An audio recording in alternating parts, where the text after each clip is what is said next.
नमस्कार दोस्तों, स्वागत है आपके अपने ही चैनल पर। दोस्तों, आपकी क्लास 12 में जो ग्रामर आने वाली है अर्धवार्षिक परीक्षा में, उसके लिए हम लाए हैं आपके लिए सॉल्यूशन। तो इस वीडियो को लास्ट तक जरूर देखें। आपकी जो ग्रामर आती है 30 से 40 नंबर की, तो आपके पक्के हो जाएंगे 30 से 40 अंक अर्धवार्षिक परीक्षा के लिए। बस आपको क्या करना है, इस वीडियो को लास्ट तक देखना है और इन क्वेश्चनों को अच्छी तरीके से पढ़ लेना है और आप आसानी से 30 से 40 मार्क्स ला सकते हैं। और ऑब्जेक्टिव में आप 30 ऑब्जेक्टिव आएंगे और 30-40 नंबर के आप ग्रामर कर लेंगे, तो लगभग 70 अंक आप तो इसी तरीके से आसानी से ला सकते हैं। बस आपको क्या ग्रामर क्लियर होनी चाहिए, ठीक है। ग्रामर प्लस ऑब्जेक्टिव दोनों से में मिलाकर आप काफ़ी अच्छा स्कोर कर सकते हैं। फिर आपका रह जाता है एप्लीकेशन और निबंध, और आपका जो अपकथित बोध रहता है, जो कि आंशिक पैसेज जो हिंदी में रहती है वो कर लेंगे तो आप अच्छे और भी बहुत ज़्यादा मार्क्स ला सकते हैं। तो पहला इंपॉर्टेंट जो ग्रामर क्वेश्चन है, नाटक और एकांकी में अंतर। आपको ओनली 4 अंतर याद करने हैं। सबसे पहले आपको पता हो नाटक क्या, नाटक में कई अंक होते हैं, तो इसमें क्या एक कम अंक होंगे या एक अंक बोल सकते हैं। एकांकी का मतलब ही होता है एक अंक। एकांकी यानी कि एक अंक वाला काव्य होता है, उसे हम एकांकी बोलते हैं। जब एकांकी में एक अंक है तो नाटक में क्या कई अंक होंगे, ठीक है। जब नाटक में कई अंक हैं तो इसमें पात्रों की संख्या भी अधिक होगी और इसमें पात्रों की संख्या कम होती है।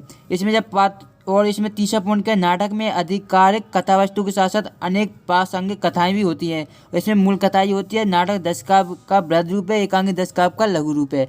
इंपॉर्टेंट है, नाटक एकांकी कर लीजिएगा। फिर कहानी उपन्यास में अंतर, तो यह भी मोस्ट इंपॉर्टेंट है।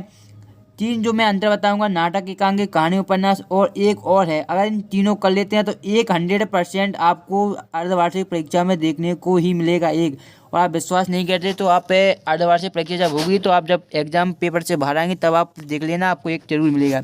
तो कहानी का शाब्दिक अर्थ होता है कहना, अतः जो भी कुछ कहा जाए, जबकि उपन्यास का अर्थ होता है उप प्लस न्यास से मिलकर, जिसका अर्थ होता है पास में रखा हुआ। तो इसमें को भी आपको देख लेना, याद कर लेना है कहानी और उपन्यास में। और जो तीसरा है जीवनी और आत्मकथा बनता है। तो किसी आत्मकथा क्या होती है, अपने ही जीवन को प्रस्तुत करना आत्मकथा होता है। जब किसी व्यक्ति के जीवन को प्रस्तुत करना दूसरे व्यक्ति के जीवन को जीवनी कहते हैं। जीवनी लेखक तटस्थ रहता है। जो जीवनी में लेखक क्या होता है, तटस्थ रहता है, जबकि आत्मकथा लेखक तटस्थ नहीं रहता है, ठीक है। फिर जीवनी की प्रामाणिकता की आवश्यक है, इसमें के प्रमाण भी मांगा जा सकता है जीवनी, लेकिन आत्मकथा की प्रामाणिकता की कोई आवश्यकता नहीं होती, क्योंकि वह स्वयं लिख रहा है तो वो प्रमाण मांगेगा किससे, ठीक है। फिर उदाहरण कलम का सिपाही है, इसका है मेरी असफलताएं। इसके अलावा आप सभी देख लीजिए, ठीक है। संस्मरण और रेखाचित्र में अंतर, ये 4 अंतर हैं। सॉरी, मैंने 3 बोला था, 4 अंतर कर लेंगे ना, तो इन 4 में से आपका क्या एक देखने को मिलेगा आपकी अर्धवार्षिक परीक्षा में, प्री बोर्ड परीक्षा में भी, और आपकी जो वार्षिक परीक्षा आएगी उसमें भी आपको इन 4 में से देखने को मिलेगा। संस्मरण और रेखाचित्र में अंतर, तो संस्मरण विवरण प्रधान होता है, रेखाचित्र सजीव होते हैं, रेखाचित्र सांकेतिक और व्यंजक होते हैं, अभिधममूलक होते हैं। इस तरीके से आपको याद कर लेना है। केवल आपको देखना नहीं है, इसे याद भी कर लेना अच्छी तरीके से, ठीक है। आगे देखते हैं जो नेक्स्ट है हमारा, कि मातृभाषा से आप क्या समझते हैं। जो आपका भाषा बोध है उसका बहुत ही ज़्यादा इंपॉर्टेंट क्वेश्चन है। तो माता पिता के द्वारा विश्व का माता जिस भाषा का प्रयोग करती है वह उस बोली या भाषा मातृभाषा कहलाती है। माता द्वारा सीखी गई भाषा मातृभाषा हम स्पष्ट रूप से कह सकते हैं, ठीक है। जैसे कि परिभाषा यहाँ पर दी गई, माता द्वारा सीखी गई भाषा मातृभाषा कहलाती है। विशेषताएं भी आपको याद करनी है, ठीक है। इसमें से एक क्वेश्चन देखने को मिलेगा, अंतर मातृभाषा के ज्ञान प्राप्त करना क्यों आवश्यक है। इंपॉर्टेंट है। साथ साथ बोली किसे कहते हैं, बोली की 2 विशेषताएं, मध्य प्रदेश की 4 बोलियों के नाम लिखने हैं आपको, ठीक है। इसके अलावा इन 3 जो 4-5 अंतर दिए गए, ये अंतर याद कर लेंगे तो इनमें से भी आपको एक क्वेश्चन देखने को मिलेगा आपके अर्धवार्षिक परीक्षा में। पहला है भाषा और बोली में अंतर। तो भाषा क्या होती है, भाषा का क्षेत्र विस्तृत होता है, भाषा विस्तृत होती है, बोली सीमित होती है। भाषा बोली का विकसित स्वरूप है। भाषा में लघुत्तम में कार्य। दोस्तों, अगर इनका आपको अलग से वीडियो देखना है जिसमें मैंने बहुत अच्छी तरीके से भाषा और बोली का अंतर समझाया, आप वह वीडियो देखना चाहते हैं तो आप यूट्यूब पर सर्च कीजिए भाषा और बोली में अंतर, आपको हमारी वीडियो मिल जाएगी, ठीक है। और उसमें अच्छी तरीके से समझाया गया है। अगर आप एक बार वीडियो देख लेते हैं तो आपको आसानी से याद हो जाएगा, ठीक है। उसमें मैंने डिटेल से समझा, यहाँ पर समय नहीं है डिटेल से समझाने के लिए, इसलिए आप क्या इसको बस देख लीजिए, क्वेश्चन देख लीजिए। बोली और विभाषा में अंतर, भाषा और राजभाषा में अंतर, ठीक है।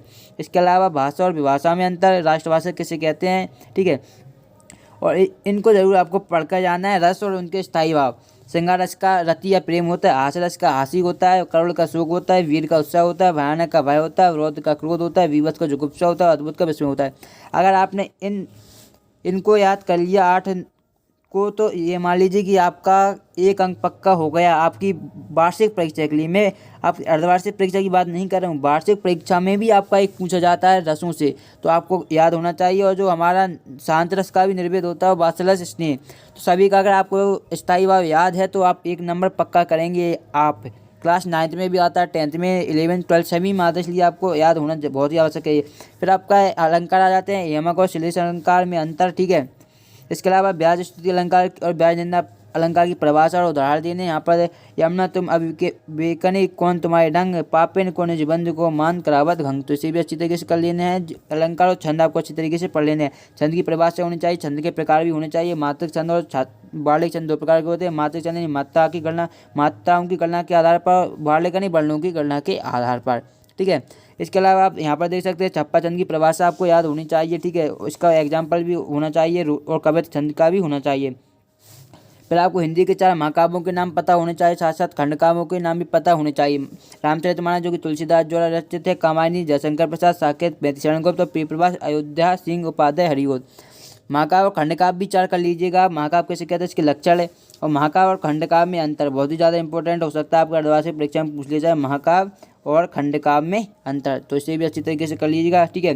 फिर छायावाद और रहस्यवाद में अंतर है, जो बोर्ड एग्जाम में आपके पूछा भी जा चुका है, इसलिए इसे भी मत छोड़िएगा। प्रकृतिवाद की विशेषता अच्छी तरीके से कर लीजिएगा, और 4 कवियों के नाम कम से कम करके जाइएगा प्रकृतिवाद की।